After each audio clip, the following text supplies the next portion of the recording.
Welcome to Inner Peace, Better Health. I'm your host, Eric, and today we are exploring how to heal stress and suffering by letting go of false perceptions of self.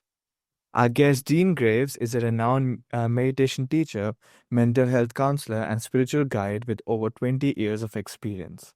Today, he'll share how mindfulness, self exploration, and surrendering false beliefs can help us break free from the cycles of stress and suffering. Let's dive in. First of all, Dean, you're welcome to our show. On behalf of my team and our listeners, I want to welcome you on our show. Thank you. I'm honored to be here. Yes, Dean, you have shared that you lived a typical American life for 50 years before discovering meditation. What led you to begin meditating and how did it change your perspective? It My experience was a typical experience that all humans are designed to enjoy, and that very simply Yeah. is what is often referred to as an awakening. An awakening is a misunderstood concept that is nothing more than that point in your life that can occur at any time when you realize that all of the things that you've been doing in order to create your life are that maybe on the surface appear to be successful, but they're not making you happier. Uh, And so consequently, it is at that point that we are tasked with becoming aware and inverting the awareness that we before that had been used to point outside of ourselves to manipulate the world in order to give us more of what we like, to learn to invert that awareness inside of us and become aware of what it is inside of us that is preventing our greater happiness. yes, yes. So, was there any specific moment that you remember, or was it something that you developed over time? In retrospect, it was over time. At the moment, or at the time, it seemed as if it were um, a sudden awareness. But in retrospect and looking back, you incrementally realize the progression of your awareness that you're just not getting happier with the Yeah. things that you have been doing. Yeah. Wow, Dean, that's really amazing. Thank you for sharing that with us. Can you share a story of someone who experienced a significant transformation through your teachings on meditation? Well, there is a design to our lives, and the design is exactly the same for everyone who participates in the earthly population. And that is because we all exist within a specific range of consciousness that is designed to allow us to form a foundation for our progression along the enlightenment path, which is synonymous with the evolution of consciousness, which we are. And that design, very Yeah. simply, is that we begin in an absolute state of, it's called primordial darkness, which is nothing more than we are a clean canvas on which we can paint any portrait picture that we want. But in order to do that, we have to learn. And the learning is what it is that we like.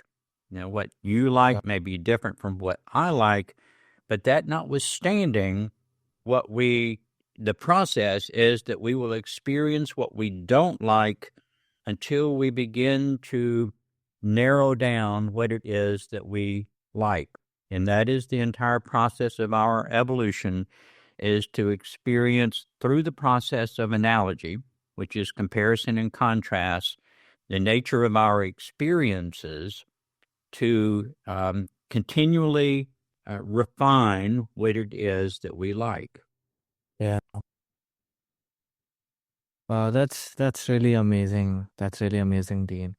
Um, it's really amazing how mindfulness and meditation can help So because I believe that in our daily lives we get just so busy, and we don't realize the information that we feed to our brain.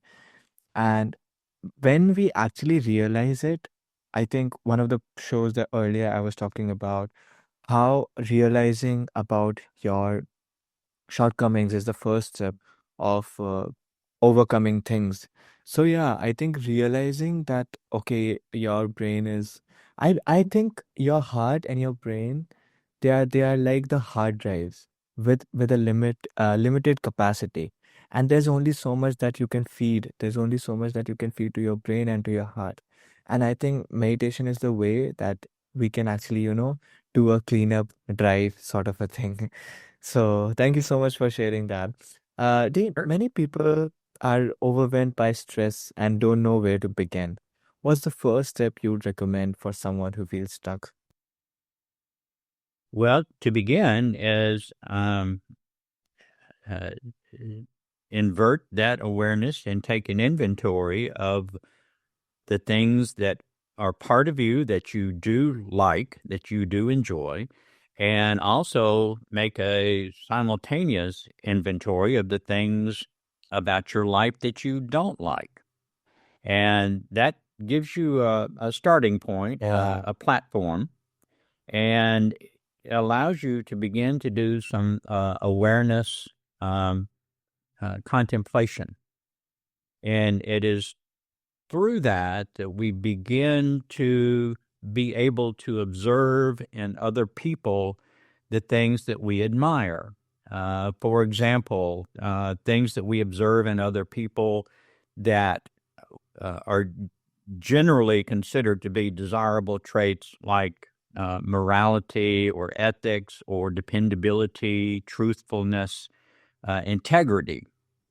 And as we do that, then we can have that basis of comparison of how we Yeah. have developed ourselves in comparison to what we observe around us.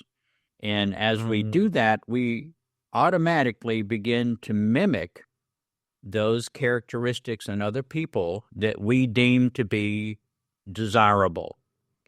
And we will mimic them until one day we wake up and we have become that level of awareness, that level of consciousness. And once we yeah. achieve that level, then we will do the same thing again. We will observe people around us that we deem to be really happier than we are. And so we will again mimic those individuals, and we're not going to find the right individual every time. So there will be disappointments when you get to a point and say, no, that's not really for me. That person is not really what I thought they were, which again is that process of analogy, that comparison and Yeah. contrast. So we know that's not the path that we need to take. But as we do Mhm. this, then we refine and eliminate those aspects, those beliefs, really, of Yeah. who we are, and let those beliefs go and allow more of our authentic self to emerge. And as we do that, then we, by its very nature, experience greater happiness, less stress, and less suffering. Yeah.